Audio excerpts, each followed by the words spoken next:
उज्ज्वल भवितव्य आपल्या मुलामुलींचं सर्वाधिक योगदान नॅशनल इंग्लिश मीडियम स्कूलचं होय। आदर्श एज्युकेशन सोसायटीचं national English medium school Nadgive उच्च शिक्षित अनुभवी स्टाफ 10वीचा 100% रिझल्ट, डिजिटल शिक्षण प्रणाली, सुसज्ज लायब्ररी आणि लॅबोरेटरी, स्पर्धा परीक्षा, मार्गदर्शन, कला क्रीडा सांस्कृतिक क्षेत्रासाठी प्रोत्साहन आणि व्यक्तिमत्व विकास यासह अनेक सुविधा। प्री प्रायमरी ते 10वी आजच आपल्या पाल्याचा प्रवेश निश्चित करा।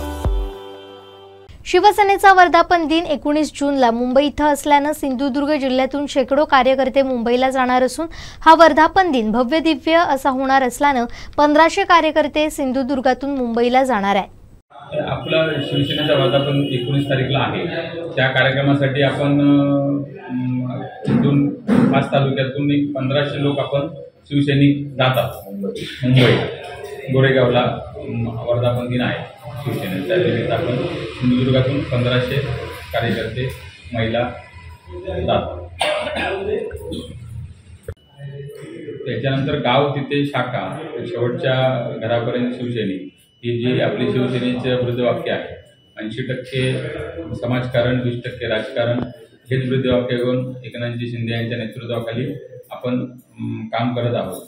त्याच्यासाठी आपलं सहकार्य उदयजी सामंत असतील, दीपाबाई केसरकर असतील, रवींद्र फाटक साहेब असतील, उदयजी सामंत असतील, किरण सामंत असतील यांच्या नेतृत्वाखाली आणि त्यांच्या सहकार्याने इथे सिंधुदुर्ग जिल्ह्यात आपण पक्षवाढीसाठी काम करणार। भविष्यात निवडणूक लढण्यासाठी भाजपसोबत युती आहे, पण काही मतभेद आहेत असं देखील बोललं जाते, काय सांगा? मतभेद आमचे नाही, युती आमची आहे। ज्या ठिकाणी आपल्याला युतीचं मान सन्मान मिळेल त्या ठिकाणी आपण युती करू, नसेल तर आपण एकला चलोची भूमिका वरिष्ठ जे काय निर्णय देतील त्याच्यावर आपले निर्णय ठरला जाईल। पुढील काळात नगरपंचायत असेल, नगर परिषद असेल, जिल्हा परिषद पंचायत समिती निवडणुका तोंडावर येत आहेत, त्या संदर्भात काय भूमिका असेल? त्याच्यासाठी आपण प्रत्येक वार्ड वाईज आपण बूथ ज्या ठिकाणी असेल त्या ठिकाणी आपण निरीक्षक नेमतो। ज्या ठिकाणी आपली ताकद कमी असेल त्या ठिकाणी ताकद वाढवण्याचा प्रयत्न करणार आणि त्या पद्धतीत आपण निवडणूक लढवणार। स्वबळावर निवडणूक लढवणार की युती असेल ती वरून आदेश येईल त्याच्यावरच आपण ठरवणार। म्हणजे आपण सिंधुदुर्ग जिल्ह्यासाठी काय वेगळ्या क्रायटेरिया नसणार, महाराष्ट्रात जे काय धोरण ठरेल त्या पद्धतीचा आपला निर्णय होईल। मुख्यमंत्र्यांनी आपण शासन आपल्या दारी हा कार्यक्रम झाल्यानंतर प्रत्येक आपल्या पदाधिकाऱ्यांनी शासन आणि नागरिक त्याचा दुवा बनायचा आहे।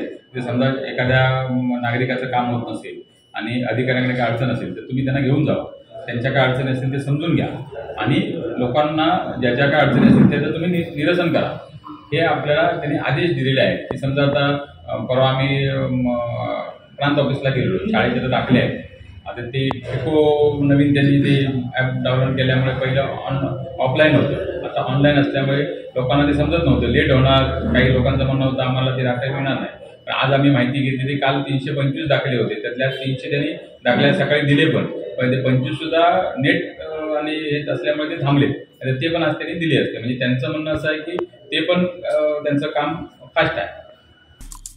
आमचे दिवसभरातले सर्व अपडेट्स, ताज्या घडामोडी आणि थेट लाईव्ह पाहण्यासाठी सबस्क्राइब करा, लाईक करा कोकणचं नंबर 1 महा चॅनल कोकण 7 लाईव्हचं YouTube चॅनल।